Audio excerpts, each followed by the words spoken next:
this is the town of Bendigo in Victoria. This is the third or fourth largest city actually here in Victoria, outside of Melbourne itself, and then Geelong.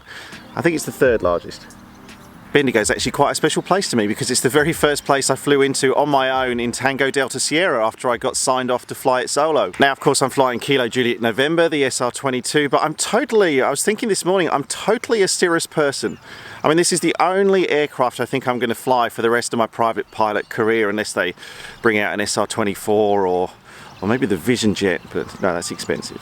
It did get me thinking this morning that there are people who believe, and there's nothing wrong with this, that you should get experience in as many different types of aircraft as you can. So just fly as many things as you can. But my philosophy on that is a little bit different, and I did think this morning that that's not a bad thing that I can share with you guys here on the channel. So I thought, let me briefly share with you this morning, let me share with you my flight training philosophy, what I believe in. If you're just maybe starting to learn to fly, or if you've flown for a little while but you're just looking to try and perfect your skills and maybe choose an aircraft that you should be flying in now. One of the things I do hear a lot is that people say, oh, you fly a Cirrus, oh, it's all automated. Yeah, you'll never be a good pilot because you're not learning about stick and rudder skills. You're just setting the autopilot and the plane's flying itself. Well, to be honest, I think that's a load of rubbish. I think the automation itself is actually a massive contributing factor into making the flight a lot easier and a lot safer, but it still means you have to think like a pilot. You're still considering where to go, what altitude, who to speak to on the radio, what you should be doing in the next 10 minutes, what happens when you're going to make that approach into the airfield. The automation itself, all that does for me as a pilot means that it gives me more time to think. I'm not focusing specifically on the physical act of flying the aircraft, but I'm focusing more on what I should be doing with that aircraft.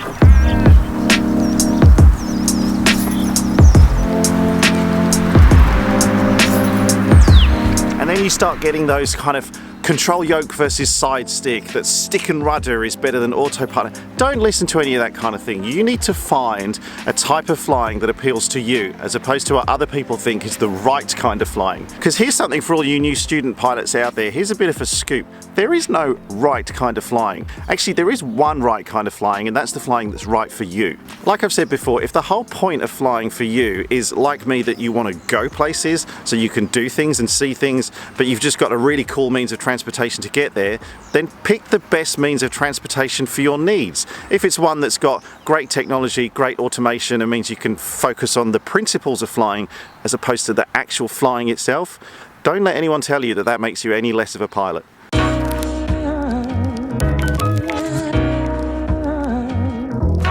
So here then are my top training tips. So I'm not going to fall for that one again. Here are my top training tips for my training philosophy if maybe you are starting out and you want maybe a bit of advice in terms of what you should be looking at. Before I start, let me just reiterate, I'm not an instructor. This is just an opinion-based piece from a private pilot. Let me also say, I can't say the word private pilot. There's an R in there, Steph. Private, not private. If you're just starting out but you don't know what you're going to be doing with your pilot's license, my advice to you is just get the basic skills in the most basic aircraft you can find at your local flying school. Don't go for heavy automation and technology, which is going to cost you a lot from the start if it's not necessarily something that you're going to be using in the long run. I don't believe you need to chop and change between aircraft as well. I actually think it's better for you to do all of your training in one aircraft, get to know it as well as you can, because when it comes to the test itself, it just means you're going to be so familiar in that aircraft that that's going to take away a lot of the stress, because you kind of know where everything is and how the plane actually flies.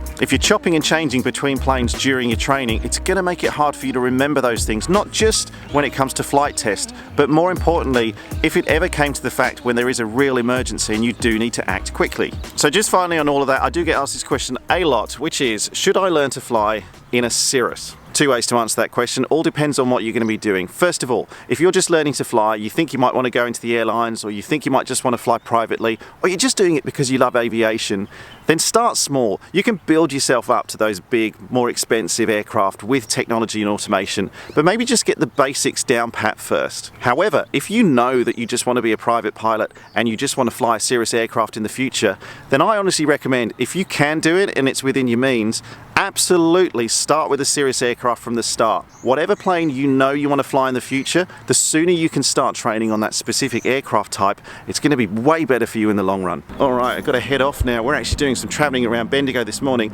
Let me take you around and show you a little bit about this city. One thing I never knew is there are a load of bats here. They're all just hanging up in the trees, look.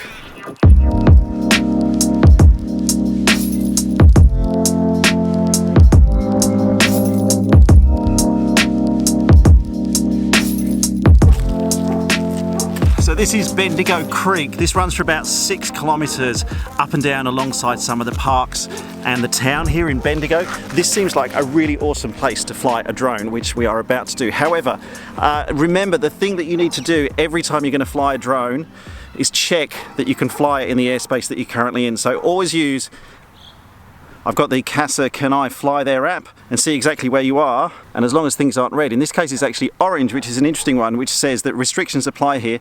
If your drone weighs more than 100 grams, which ours does, you must not launch if you're aware or become aware that manned aircraft are operating to or from this aerodrome. In this instance that's Bendigo Airport, and if you become aware of any aircraft then you must land your drone immediately. So nothing up there. I can also do a quick check on flight radar to see if anyone's up there, but skies look pretty clear. We're only going to keep it quite low anyway, but yeah, let's launch this thing.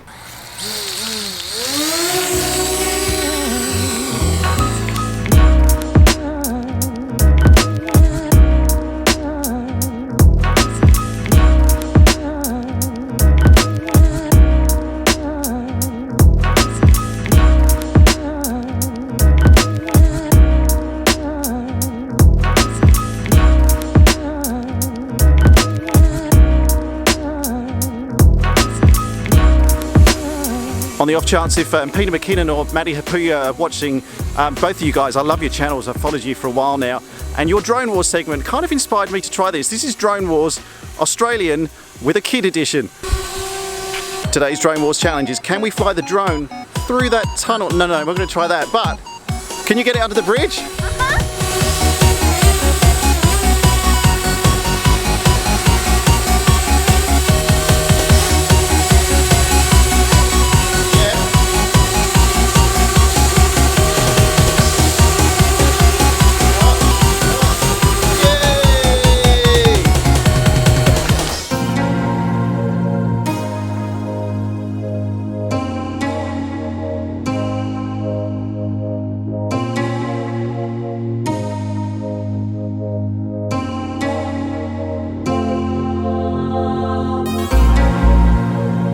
Hey, do you want to check out this temple at the top of the hill?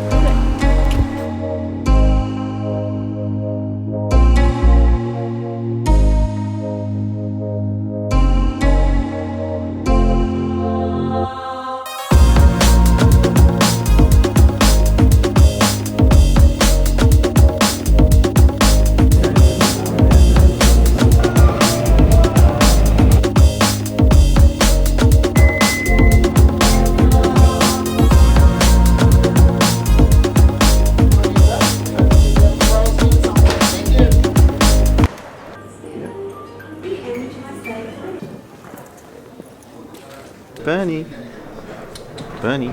Apparently there is a tram cat called Bernie that lives in the tram sheds. Bernie! Where is that cat?